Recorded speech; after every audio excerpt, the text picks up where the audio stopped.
ਅੱਜ ਬਣਾਵਾਂਗੇ ਪਾਓ ਭਾਜੀ। ਸਭ ਤੋਂ ਪਹਿਲੇ ਸਬਜ਼ੀਆਂ ਕਰਾਂਗੇ ਬੋਇਲ। ਆਲੂ, शिमला मिर्च, गाजर, गोभी, मटर और थोड़ा ਜਿਹਾ ਪਾਵਾਂਗੇ ਲੂਣ, ਹਲਦੀ। 3 ਤੋਂ 4 ਸੀਟੀ ਲਵਾ ਕੇ ਇਸਨੂੰ ਕਰ ਲਾਂਗੇ ਬੋਇਲ।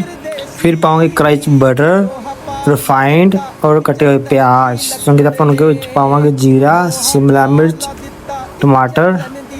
ਚੰਗੀ ਤਰ੍ਹਾਂ ਭੁੰਨਣ ਤੋਂ ਬਾਅਦ ਵਿੱਚ ਥੋੜ੍ਹਾ ਜਿਹਾ ਪਾਵਾਂਗੇ ਪਾਣੀ ਪਾਉਣ ਤੋਂ ਬਾਅਦ ਨਮਕ, ਹਲਦੀ, लाल मिर्च पाउडर, देगी मिर्च, गरम मसाला और पाव भाजी मसाला, कस्तूरी मेथी मसाले चंगी तरह भुनन तो बाद विच पावांगे बॉइल कीती सब्जियां। इस नूं कर लांगे चंगी तरह मैश करन तो बाद इस विच पावांगे बॉइल कीता होया पानी। लास्ट पावांगे पाव भाजी मसाला पाउण तो बाद विच पावांगे कट्टिया होया बारीक धनिया। पाउण तो बाद तुहाडी पाव भाजी बन के बिल्कुल तैयार।